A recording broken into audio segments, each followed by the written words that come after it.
Orientasi karyawan merupakan hal penting yang harus dilakukan oleh perusahaan untuk karyawan barunya. Proses orientasi ini biasanya hanya berlangsung selama beberapa jam saja.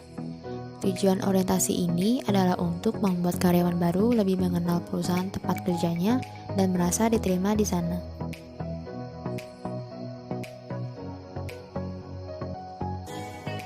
Langkah pertama, analisis kebutuhan pelatihan. Adalah proses menemukan data untuk menentukan kebutuhan pelatihan yang dapat membantu perusahaan untuk mencapai tujuannya. Langkah kedua, desain program pelatihan keseluruhan. Adalah proses menentukan program pelatihan, tujuan pelatihan, metode penyampaian, dan evaluasi program. Langkah ketiga, mengembangkan program. Adalah metode yang benar-benar merakit isi dan materi pelatihan dari program pelatihan agar dapat memilih isi aktual yang akan diberikan. Langkah keempat, implementasikan pelatihan. Adalah metode yang benar-benar melatih kelompok karyawan agar dapat mewujudkan keinginan perusahaan.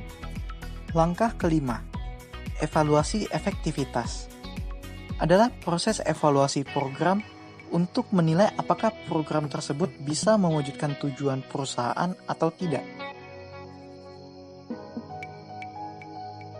Pelatihan on the job. Untuk melatih seseorang mempelajari suatu pekerjaan sambil mengerjakannya.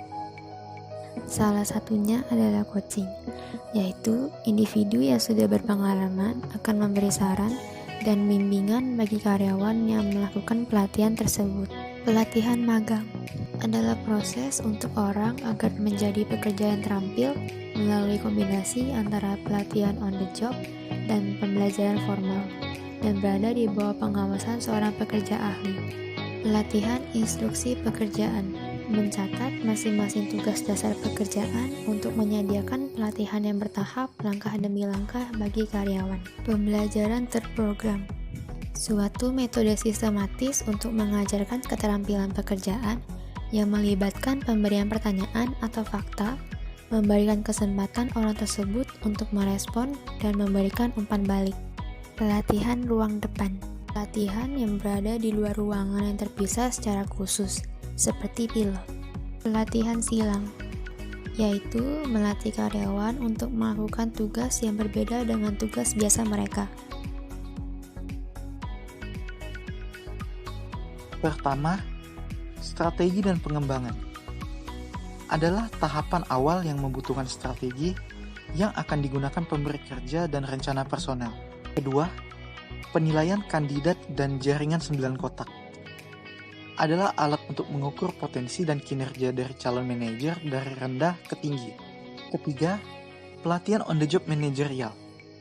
Adalah memindahkan manajer dari departemen satu ke departemen lain untuk memperluas pemahaman mereka mengenai bisnis dan untuk mengetes kemampuan mereka.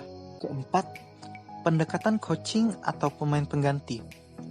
Adalah memberikan kesempatan bagi peserta pelatihan untuk membuka potensi diri agar dapat memaksimalkan kinerja pada perusahaan.